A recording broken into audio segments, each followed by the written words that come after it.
తన కొడుకు బడికి వెళితే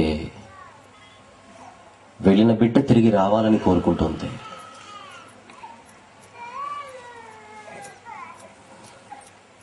మరి దేవుడు, ఆ దేవుడికి నువ్వు కొడుకువి, కూతురువి.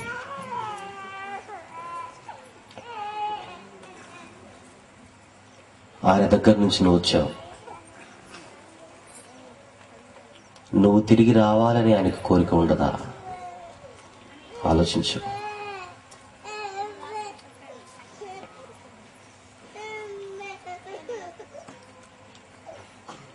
అందుకనే నరులారా తిరిగి రండి. ఈ దేవుని మనసు.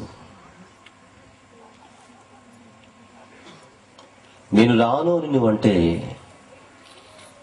చిన్నప్పుడు నీ తల్లి కొట్టి తీసుకొని వెళ్ళినట్టుగా దేవుడు కూడా అవసరమైతే నీ దేహంలో నుంచి నిన్ను బయటికి రప్పించి తన దగ్గరికి తీసుకోవాలనుకుంటున్నాడు.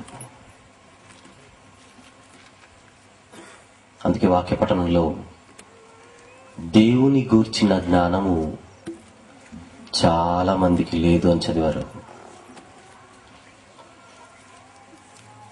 ప్రియులారా, ఈరోజు మీ అందరికీ తెలియని విషయాన్ని ఇప్పుడు ప్రారంభిస్తున్నాను. దేవుని యొద్ద నుంచి వచ్చిన నీవు అనగా పరలోకము నుంచి వచ్చిన నీవు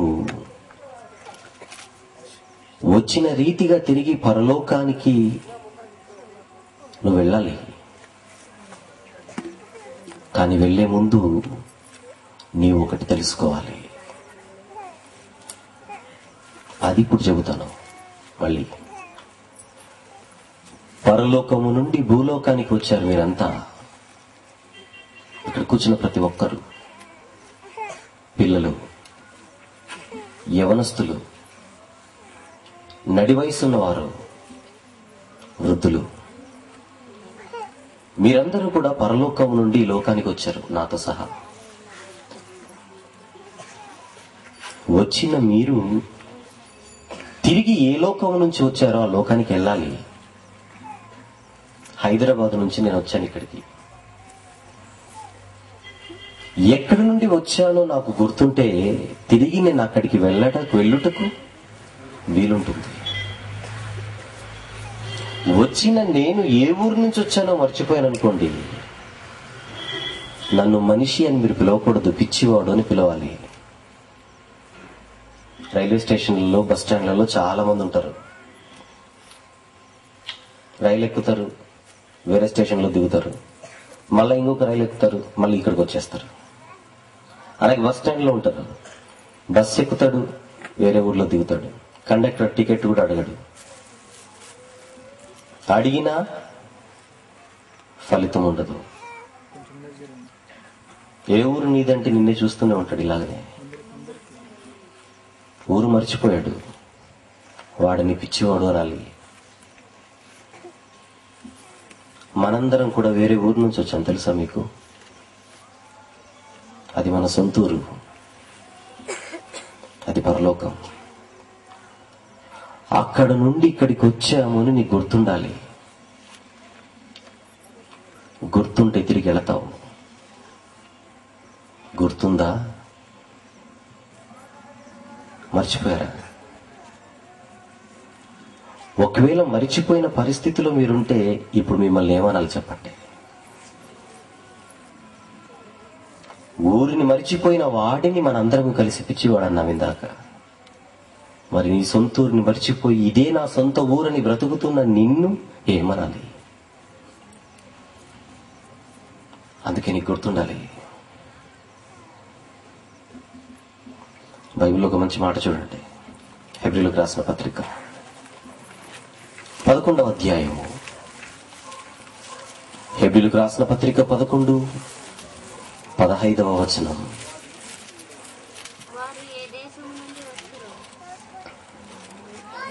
వారు ఏ దేశము నుండి వచ్చిరో ఆ దేశము వారికి జ్ఞాపకం ఉంటే మరలా వెళ్ళుటకు వారికి వీలుంటుంది.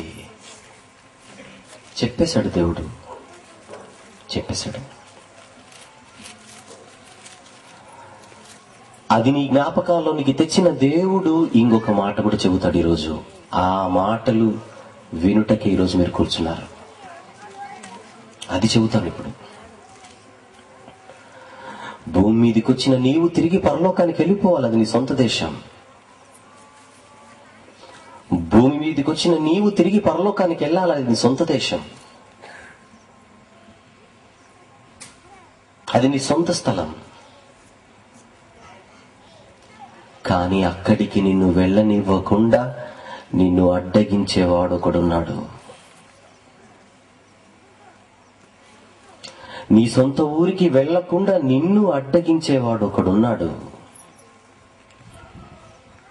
వాడు కనబడడు, కానీ వాని కన్ను నీ మీదనే ఉంది. చూడండి ఆ మాట. యెషయా గ్రంథం 14వ అధ్యాయము. యెషయా గ్రంథము 14వ అధ్యాయము 17వ వచనములోని చివరి మాట. 17వ వచనములోని చివరి మాట. తాను చెరపట్టిన వారిని తమ నివాస స్థలమునకు పోనీయని వాడు ఇతడే, ఇతడే, ఇతడే. ఎవడంట వీడు? తాను చెరపట్టిన వారిని తమ నివాస స్థలమునకు పోనీయకుండా అడ్డగించుచున్నవాడు ఇతడే. ఎవడో తెలుసా వీడు? 12వ వచనం. ఒకప్పుడు త్రేజో నక్షత్రం, ఒకప్పుడు వేకువ చుక్క. వీడేమనుకున్నాడో తెలుసా? 13వ వచనములో, నేను ఆకాశమునకెక్కిపోయేదను, దేవుని నక్షత్రములకు పైగా నా సింహాసనమును హెచ్చింతును, ఉత్తర దిక్కున సభాపర్వతం మీద కూర్చుందును, మేఘమండలం మీదికి ఎక్కుదును, మహోన్నతుడైన దేవునితో నన్ను సమానిగా చేసుకొందునని తన మనస్సులో అనుకొని, ఒకప్పుడు మహాదూతగా ఉన్నవాడు దయ్యంగా మారినవాడు వీడు. వాడే నీ శత్రువు. నీ విరోధి అయిన అపవాది. గర్జించు సింహము వలె ఎవరిని మృంగుదునా అని వాడు వెతుకుచూ తిరుగుచున్నాడు.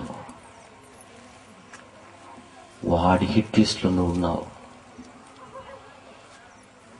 ఏం చేస్తున్నాడో తెలుసు? వాడు నీ సొంత దేశమునకు నువ్వు వెళ్లకుండా ఏం చేస్తున్నాడు?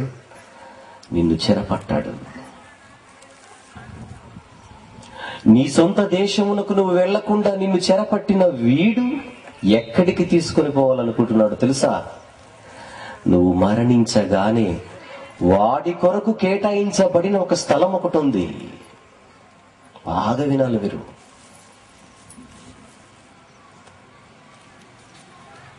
ఇక్కడ కూర్చున్న వారిలో క్రైస్తవ సోదరులు ఉండవచ్చు, ఇక్కడ కూర్చున్న వారిలో హైందవ సహోదరులు ఉండొచ్చు, ఇక్కడ కూర్చున్న వారిలో ఏమండి ముస్లిం సహోదరులు ఉండొచ్చు.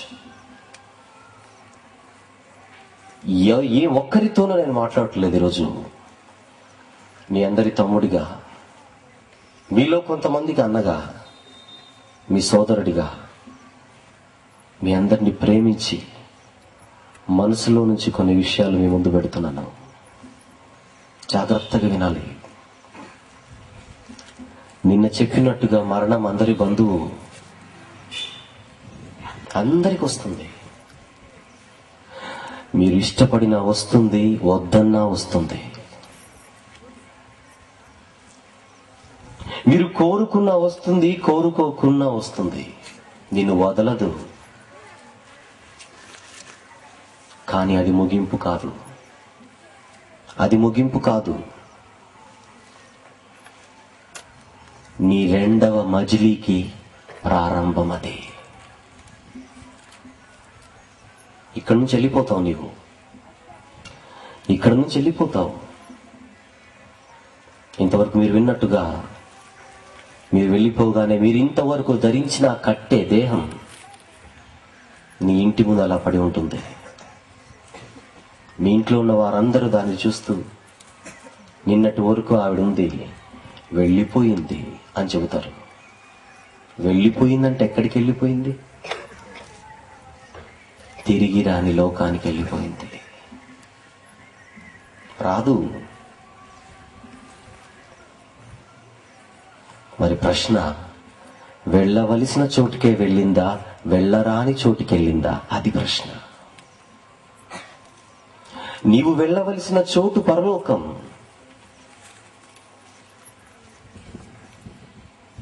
మరి వెళ్ళరాని చోటు ఏది? నీవు వెళ్ళవలసిన చోటు పరము, నీ సొంతూరు, నీ సొంత దేశం. అక్కడి నుంచి వచ్చావు, నీ పౌరస్థితి అక్కడ ఉంది. అక్కడ నుంచి వచ్చిన నీవు తిరిగి నువ్వు వెళ్ళాలి. కానీ అది నీకు గుర్తులేదు కదా. ఇక్కడికి వచ్చేసావు. ఇక్కడ ఉన్నంత కాలం ఇదే నా ఊరు, ఇదే నా ఊరు, ఇది నా జన్మభూమి అని నువ్వు దీన్ని ప్రేమించుకుంటూ కూర్చున్నావు. ఈ ఊరు నాది, ఈ నీరు నాది, ఈ గాలి నాది, ఈ నింగి నాదని పాటలు పాడుకుంటూ ఇక్కడే చెట్టా పట్టాలు వేసుకుని బ్రతుకుతున్నావు, ఆస్తులు సంపాదించుకుని. కానీ ఇవేవి కూడా నీ దేహములో నుంచి నువ్వు వెళుతున్నప్పుడు కనీసం ఆగవయ్యా అని కూడా అనవు, ఇంక్లూడింగ్ నీ ఆస్తి. నువ్వు వెళ్ళిపోతున్నప్పుడు ఏవి కూడా నిన్ను ఆపలేవు. నువ్వు వెళ్ళిపోతున్నప్పుడు ఇవేవి కూడా నిన్ను ఆపవు. కానీ వెళ్లే ముందు నీకు ఒక నిజం తెలియాలి. నువ్వు వెళ్ళవలసిన చోటేది, వెళ్ళరాని చోటేది? అది వినండి. నీవు వెళ్ళవలసిన చోటు, నువ్వు ఎక్కడి నుంచి వచ్చావో ఆ చోటు, అది పరలోకం. కానీ వెళ్ళరాని చోటు ఒకటి ఉంది. అది ఎక్కడుందో నీకు తెలియాలి ముందు. దాని నుంచి నీవు తప్పించుకోవాలి. అది బతికున్నప్పుడు నువ్వు కొన్ని కార్యక్రమాలు చేపట్టాలి. చూడండి ఆ స్థలం ఏంటో. సామెతల గ్రంథం. సామెతల గ్రంథము మత పుస్తకం కాదండి బైబిల్. ఏ ఒక్కరికో చెందింది కాదండి అది. ఏ వర్గానికి చెందింది కాదండి అది. మానవుల జీవితాలను పరిమళింపజేసే, పరలోకానికి నడిపించే ఒక జ్ఞానమైన గ్రంథం, శక్తివంతమైన గ్రంథం అది. ఈ భావాన్ని మనసును ఉంచుకుని వాక్యాన్ని చదవండి ఈరోజు. సామెతల గ్రంథం 15వ అధ్యాయము 24వ వచనం. బాగా చూడండి, దాన్ని ఏముంది అక్కడ? క్రిందనున్న పాతాళం. ఏముందట కింద? కిందేముందట? పాతాళముంది. నువ్వు ఉంటున్నది కౌతాళం. చస్తే పోతావు పాతాళంకు. బతికున్నప్పుడున్నావు ఇక్కడ, చస్తే వెళతావు పాతాళం. తెలుసా? ఒక్క అక్షరమే తేడా మీ ఊరికి ఆ ఊరికి.